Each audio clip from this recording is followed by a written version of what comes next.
warahmatullahi wabarakatuh. Bagaimana kabarnya semua anak-anak? Alhamdulillah ya, semuanya dalam keadaan yang sehat. Nah baik, sebelum kita mulai pembelajaran biologi pada hari ini, mungkin saya persilahkan kepada ketua kelas untuk memimpin doa terlebih dahulu. Baik, silahkan ketua kelas untuk memimpin doa.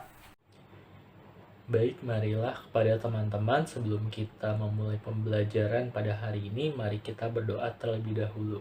Berdoa menurut keyakinan dan kepercayaannya masing-masing dipersilahkan.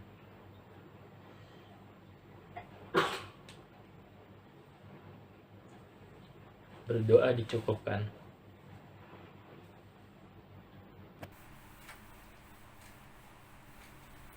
Oke, baik. Alhamdulillah ya. Kalau tidak salah pada pertemuan lalu kita telah membahas materi terkait pertumbuhan ya, terkhusus pada tanaman. Kita juga telah mempelajari zat-zat apa yang dapat mempercepat laju tumbuhnya tanaman, dan juga terkhusus pada fotosintesis ya. Namun adakah yang tahu ya kira-kira apa sih yang menyebabkan tanaman dapat tumbuh dan berkembang? Tapi sebenarnya bukan hanya tanaman saja, tetapi manusia dan hewan juga dapat tumbuh dan berkembang dengan cepat ya tentunya. Ada yang tahu nama prosesnya? Proses yang terdapat di dalam tubuh manusia? Metabolisme, Pak. Ya, betul sekali. Jawabannya adalah metabolisme. Oke, pada hari ini kita akan membahas topik metabolisme. Salah satunya adalah enzim. Ya, dari sekian topik yang terdapat di seluruh materi metabolisme, kita akan mempelajari hal-hal yang berkaitan dengan enzim. Oke, baik. Sebelumnya Bapak akan langsung saja menerangkan apa itu enzim ya. Enzim secara sederhana sebenarnya merupakan sebuah katalisator biologi yang dapat mempercepat laju suatu reaksi. Jadi jika anak-anak bayangkan suatu reaksi dapat berjalan secara spontan, tapi tidak dapat lebih cepat jika dilakukan dengan bantuan enzim. Oleh karena itu, tujuan dari adanya enzim adalah menurunkan energi aktivasi dari suatu produk. Bayangkan saja mungkin jika anak-anak ingin mendaki sebuah bukit ya, lalu kalian semua juga mendakinya sambil membawa barang bawaan yang cukup berat. Nah, bayangkan saja kalian mendaki bukit tersebut, lalu kalian berpikir bahwa bakal butuh waktu berapa lama untuk sampai ke bukit tersebut ya. Tapi ternyata dengan kemajuan teknologi mungkin kalian dapat menemukan berbagai macam kendaraan ya, mobil, motor yang bisa mengantar kalian ke bukit tersebut. Bahkan yang lebih canggih adalah kalian dapat menggunakan gondola ya, gondola atau monorail untuk dapat naik ke atas tersebut. Bayangkan saja monorail atau gondola tersebut merupakan enzim ya. Dia itu adalah hal-hal yang dapat mempercepat laju suatu reaksi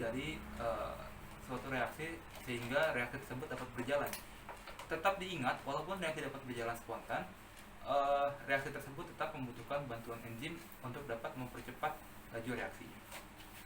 Oke, selanjutnya adalah kita akan masuk ke beberapa teori ya. Beberapa teori yang pertama, kita akan membahas mengenai sejarah enzim terlebih dahulu. Nah, enzim sebenarnya pertama kali ditemukan oleh Emil Fischer ya. Bapak lupa tahun berapa? Sebentar Bapak cek dulu. Emil Fischer kalau tidak salah menemukan enzim itu pada tahun sekitar 1890 ya. Pada waktu itu Emil Fischer secara tidak sengaja menemukan reaksi yang terjadi antara gula dengan ragi sehingga membentuk suatu zat yang kita kenal sekarang sebagai roti. Nah, pada tahun-tahun 1890 itu penelitian terfokus pada sifat-sifat seperti itu ya. Jadi bagaimana laju reaksi berlangsung, bagaimana bakteri ya, terkhusus di bakteri mempengaruhi laju fermentasi ya. Apalagi pada waktu itu produksi wine dan juga bir sangat marak di Eropa. Nah, kemudian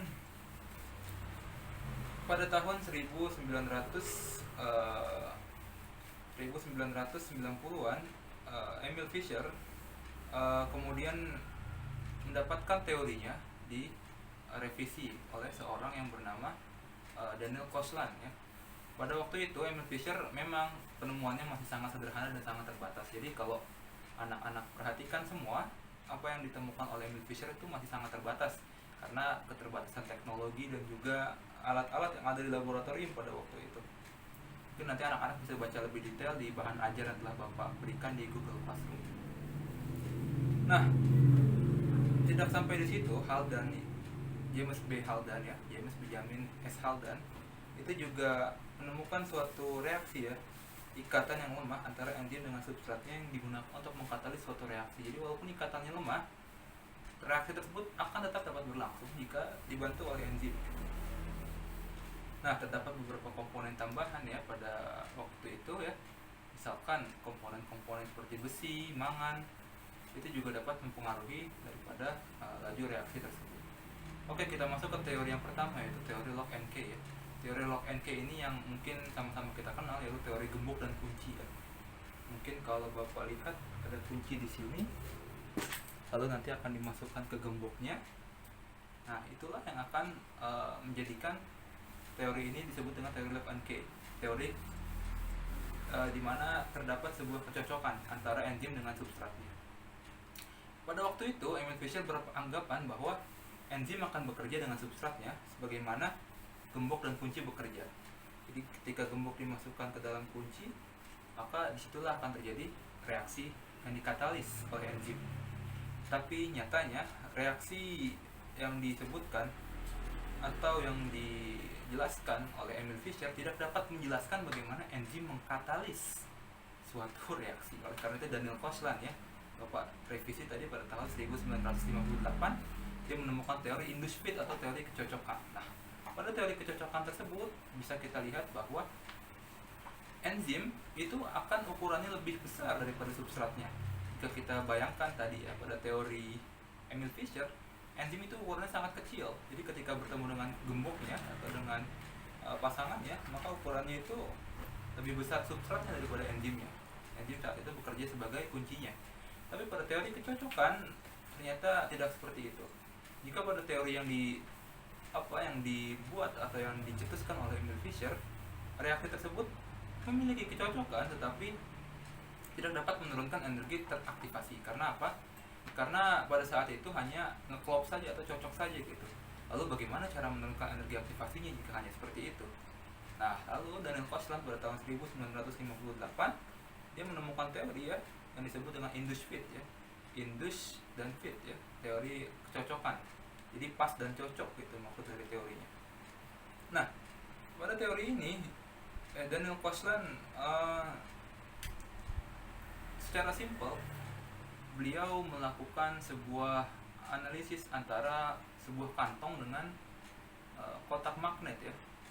Coba anak-anak semua bayangkan ya, jika HP Bapak ini merupakan sebuah batang magnet ya, sebuah batang magnet.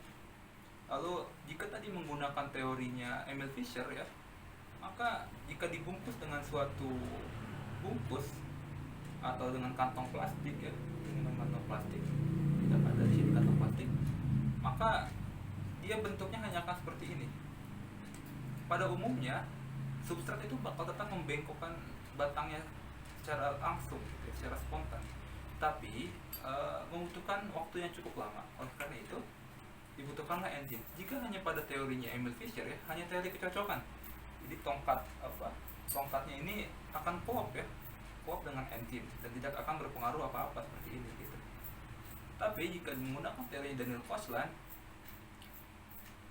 kantong yang terdapat atau yang membungkus daripada batang magnet ini, dia akan berusaha juga untuk membantu menekan batang magnet ini untuk terbelah menjadi dua. Nah, itulah makanya disebut dengan teori induced fit atau teori kecocokan. Pada saat itu, enzim ukurannya akan menjadi lebih besar daripada ukuran substratnya, karena dibutuhkan tenaga juga, dibutuhkan energi untuk menurunkan energi aktivasi dari substrat tersebut. Lalu kira-kira apa saja faktor-faktor ya, faktor-faktor yang mempengaruhi laju dari enzim ya. Yang pertama perlu dipahami, tidak semua enzim dapat bekerja pada suhu yang normal, tidak semua enzim dapat bekerja pada pH yang rendah maupun tinggi, dan tidak semua enzim juga dapat bekerja pada keadaan atau lingkungan yang menguntungkan. Jadi perlu diperhatikan beberapa faktor ya, Nah, faktor pertama adalah pH. Seperti contoh, mungkin kalian masih ingat ya, enzim yang terdapat di lambung ya, enzim pepsin. Pepsin tidak akan bekerja jika pH lambung lebih dari 3. Seperti contoh pH lambung 6, pH lambung 7 ya, enzim tidak akan bekerja di sana. Oleh karena itu enzim baru akan bekerja ketika pH lambung adalah 3. Baru pepsin akan aktif untuk mengurai protein di sana. Tapi berbeda dengan kondisi ketika enzim yang terdapat di mulut ya, enzim amilase atau enzim petialin mungkin yang kalian semua masih ingat. Dia tetap akan bekerja walaupun suhunya itu di mulut berbeda dengan suhu lambung. Nah, pH-nya juga berbeda. pH mulut mungkin lebih basah daripada pH yang terdapat di lambung. Oleh karena itu pH yang pertama mempengaruhi faktor yang mempengaruhi dari kerja enzim. Yang kedua adalah suhu. Tidak semua enzim dapat aktif pada suhu tertentu. Ada yang namanya suhu optimum ya, sama seperti pH tadi, ada pH optimum. pH optimum enzim yang terdapat di pencernaan mungkin akan berbeda dengan pH optimum enzim yang terdapat di mulut atau enzim yang terdapat pada reaksi tumbuhan ketika melakukan fotosintesis. Lalu berikutnya adalah substrat ya, substrat, konsentrasi dan substrat ya. Semakin banyak substrat ya, semakin banyak substrat, jika enzimnya hanya sedikit, maka reaksinya juga tidak akan berlangsung. Kalian ibaratkan saja mungkin kalian berjualan ya, kalian berjualan tetapi kalian ternyata tidak punya barangnya gitu. Kalian hanya menjual saja tapi tidak punya barangnya, sementara barangnya yang dicari-cari oleh konsumen. Oleh karena itu kalian juga akan kesulitan. Reaksinya jual beli tidak akan dapat berlangsung, reaksi tidak dapat berlangsung pada kondisi itu. Lalu yang terakhir ada inhibitor atau penghambat ya. Ada beberapa inhibitor ya, 2 inhibitor kompetitif, ini inhibitor non kompetitif. Jika inhibitor kompetitif itu kerjanya akan langsung berurusan dengan enzimnya, jadi enzim tidak akan dapat berikatan secara langsung dengan substratnya. Tapi untuk inhibitor yang non kompetitif dia akan berikatan dengan sisi yang tidak aktif pada enzim. Misalkan sisi aktifnya di atas ya, misalkan nih enzim ya, permukaan HP Bapak. Lalu dia akan berikatan di sini sisi aktif, tapi jika berikatan di sini sisi tidak aktif. Lalu timbul pertanyaan, apakah enzim akan tetap berjalan jika ditempeli pada sisi tidak aktif? Jawabannya adalah tidak. Kenapa? Karena ketika enzim ditempeli oleh inhibitor non kompetitif pada bagian-bagian tertentunya, maka struktur protein dari enzim akan berubah. Struktur protein enzim akan berubah, maka enzim tidak akan menemukan kecocokan dengan substratnya. Oleh karena itu, itulah yang ternyata lebih berbahaya daripada inhibitor kompetitif. Jika inhibitor kompetitif dapat terlepas, lalu substratnya dapat menempel lagi pada enzim dan akan terjadi reaksi, mungkin hanya memerlukan beberapa waktu. Tapi jika terjadi hal perubahan struktur protein, itulah yang akan menghambat laju daripada reaksi enzim. Tidak hanya menghambat, bahkan reaksi tersebut terancam gagal. Oke, baik, sampai di sini ada pertanyaan. Oh iya, Bapak tadi juga lupa ya. Ternyata tadi semuanya juga hadir ya, tidak ada yang absen pada hari ini. Lalu jika ada yang ingin ditanyakan, dapat ditanyakan. Ya baik, silahkan. Ada yang ingin bertanya? Pak, izin bertanya, jika reaksi dapat berlangsung secara spontan, kenapa harus menggunakan enzim ya, Pak?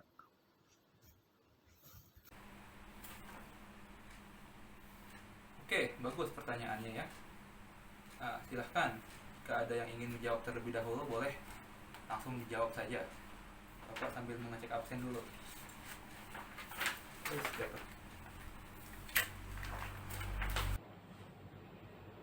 Saya izin menjawab, Pak. Menurut saya, enzim merupakan sebuah molekul yang fungsinya untuk mempercepat suatu reaksi, Pak. Nah, mungkin enzim ini jika tidak ada enzim, reaksi akan tetap terjadi, namun berlangsungnya cukup lama seperti itu, Pak. Ada yang ingin menjawab terlebih dahulu? Oke, baik. Betul sekali ya. Tadi pertanyaannya kalau tidak salah, jika reaksinya spontan mengapa memerlukan enzim gitu ya. Jadi telah Bapak jelaskan kembali konsepnya ya. Bapak telah jelaskan kembali konsepnya. Jika tidak ada enzim ya, jika tidak ada enzim, reaksi akan dapat tetap berlangsung, tetapi reaksi berlangsung dalam waktu yang cukup lama. Bahkan kalau anak-anak mengetahui reaksi yang terjadi pada hidrolisis air ya, pada waktu fotosintesis terjadi hidrolisis air, maka ternyata hidrolisis air tersebut memerlukan waktu yang cukup lama jika tidak dibantu oleh enzim yang menghidrolisis air. bahkan bisa berlangsung sampai 150 tahun. Ya, bisa tidak ada kehidupan di bumi jika seperti itu. Baik, mungkin cukup sedikit mukadimah dari Bapak. Kita masuk ke lembar kerja yang telah Bapak berikan ya. Telah Bapak berikan di Google Classroom, silahkan dikerjakan secara berkelompok. Nanti akan kita bahas secara bersama-sama. Baik, ada yang sepertinya juga kita juga telah selesai ya mengerjakan yang terdapat di Google Classroom. Ya, silahkan kepada kelompok pertama mungkin dapat menjelaskan yang nomor 1. Ya, enzim pengubah angiotensin atau ACE adalah komponen utama dari sistem renin-angiotensin atau RAS yang mengontrol tekanan darah dengan cara mengatur volume cairan dalam tubuh. Ini mengubah hormon angiotensin 1 menjadi vasokonstriktor aktif angiotensin 2. Oleh karena itu, ACE secara tidak langsung meningkatkan tekanan darah dengan menyebabkan pembuluh darah menyempit. ACE inhibitor banyak digunakan sebagai obat farmasi untuk pengobatan kardiovaskular.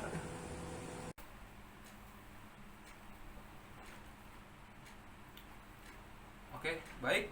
Betul sekali jawabannya dari tadi siapa ya? Oh ya, Fikri ya. Oh, oke, baik, silahkan ditambahkan kepada teman yang atau anak-anak yang lain, silahkan jika ingin menambahkan.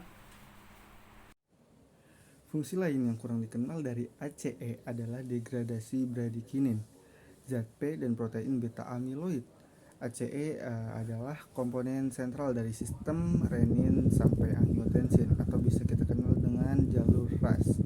Nah, inilah jalur yang mengontrol tekanan darah dengan mengatur volume cairan dalam tubuh kita. Oke ya, baik, betul sekali jawabannya. Jadi dalam kasus COVID-19 ya, enzim ACE ya, angiotensin converting enzyme itu berperan sebagai apa istilahnya Bapak sebut ya, sebagai reseptor daripada virus COVID-19 tersebut. Nah, oleh karena itu para ahli farmasi ya, tadi telah dijelaskan oleh oleh anak salah satu dari teman kalian ya, bahwa enzim tersebut sangat berperan dalam proses pengikatan atau penyebaran virus corona di dalam tubuh manusia. Oleh karena itu tadi benar sekali jawaban dari Fikri ya, angiotensin akan diblok ya dengan cara pemberian obat. Nah, itu salah satu aplikasi dari bentuk teori inhibitor ya, inhibitor kompetitif, karena langsung diblok pada reseptor atau permukaan enzim ACE. Oke, langsung ke nomor 2, silahkan. Oke, silakan nomor kelompok 2 ya untuk menjawab nomor 2. Tripsin adalah enzim di bagian pertama dari usus kecil yang memulai pencernaan molekul protein dengan memotong rantai panjang asam amino ini menjadi potongan-potongan yang lebih kecil. Ini adalah protease serin dari superfamili klan PA. Ditemukan dalam sistem pencernaan banyak vertebrata di mana ia menghidrolisis protein. Lalu tripsin terbentuk di usus kecil ketika bentuk proenzimnya. Tripsinogen yang diproduksi oleh pankreas diaktifkan. Lalu tripsin memotong peptida rantai terutama di sisi karboksil dari asam amino, lisin, atau arginin. Ini digunakan untuk berbagai proses bioteknologi. Proses ini biasanya disebut sebagai proteolisis tripsin atau tripsinisasi. Dan protein yang telah dicerna atau diperlakukan dengan tripsin dikatakan dengan mengalami tripsinisasi. Lalu tripsin ini ditemukan pada tahun 1876 oleh Wilhelm dan dinamai dari kata Yunani kuno untuk menggosok karena pertama kali diisolasi dengan menggosok pankreas dengan gliserin. Dan untuk gambarnya sudah saya lampirkan di LKPD, Pak. Oke, Bapak sambil lihat juga di Google Classroom ya. Oke ya, baik. Luar biasa penjelasan dari Zaki Ananda. Tadi juga telah dijelaskan ya bagaimana salah satu peran dari enzim ya, enzim tripsin ya tadi yang dijelaskan oleh Zaki Ananda. Trypsin itu ternyata ternyata berfungsi untuk memotong rantai panjang dari asam amino tadi ya sudah dijelaskan. Jadi asam amino yang banyak itu akan dicerna oleh tubuh manusia ya, dalam bentuk tadi misalkan kalian makan yang mengandung protein banyak, lalu akan dicerna oleh enzim trypsin dan nantinya akan dicerna kembali oleh bagian dari gastrointestinal atau saluran pencernaan, tepatnya di usus halus. Oke, baik. Karena waktu juga sudah mungkin sebentar lagi kalian juga akan masuk istirahat, mungkin Bapak akan cukupkan pertemuan pada hari ini. Untuk soal evaluasi telah Bapak kirimkan di Google Classroom, silahkan kalian kerjakan, boleh jadikan PR ya.